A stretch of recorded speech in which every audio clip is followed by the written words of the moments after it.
Her Majesty, Queen Elizabeth II of the United Kingdom, has died peacefully at the age of 96 at her home at the Balmoral Estate in Aberdeenshire, Scotland. What a reign! 70 years. What a reign! And it's come to an end today. She led her country over a period of radical shifts in the 20th century, which began on February 1952 at the age of 25, after the death of her father, King George VI.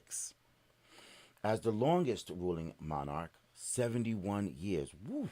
71 years. And she surpassed her great grandmother, Queen Victoria, who ruled for 63 years.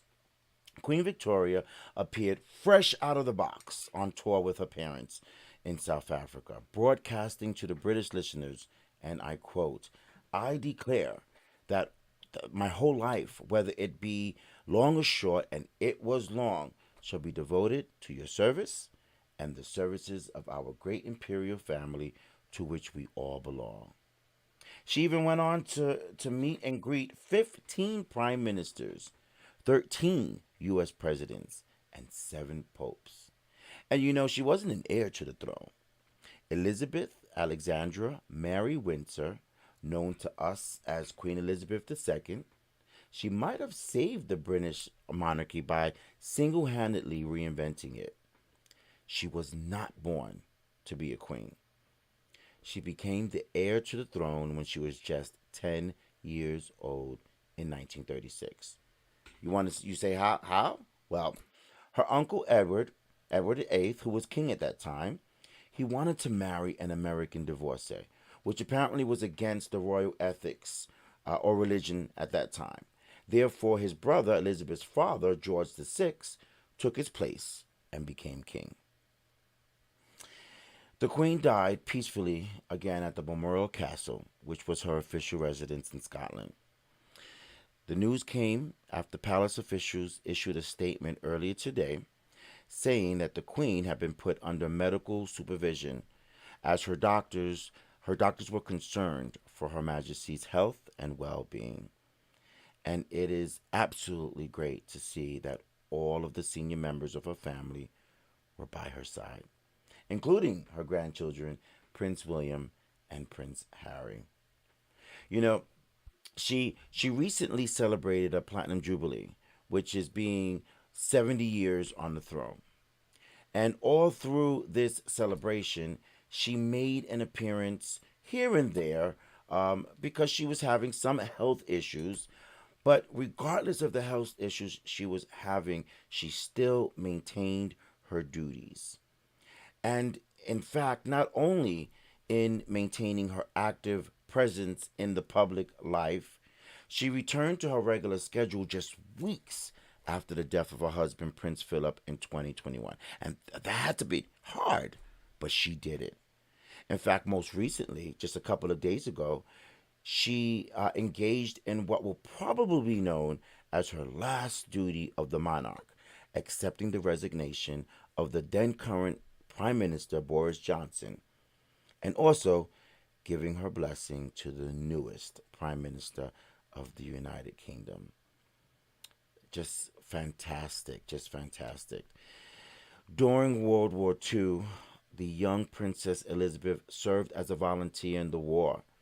She also trained as a mechanic and the Woman Auxiliary Service and also helped to raise her country's morale. How? By appealing to the British citizens on public radio to make the world of tomorrow a better and happier place. After the war, she married Philip Mountbatten, who was a member of the Greek royal family, and together they had 4 children. Four children: Charles, Anne, Andrew, and Edward. Her marriage to Philip lasted 73 years. 73. Until he passed on April 9th, 2021, at the age of 99. Her coronation as queen was the first ever televised in 1953. Now, her family life was not always perfect. Royal marriages were breaking down left and right, including her sister Margaret's, her daughter Anne's, her son Andrew's, I mean, all of these marriages ended in divorce, but none more public than the son, the heir to the throne, Prince Charles's marriage to Diana Spencer, who we all know as the beloved Princess Diana. The Queen had to undergo even other obstacles, such as a badly damaged fire at her Windsor castle, and then public complaints over repair costs, and then followed by the death of Princess Diana back in 1997 from a car crash. And I was a teenager then. I remember that. I remember that. Years later, Charles would go on to marry again.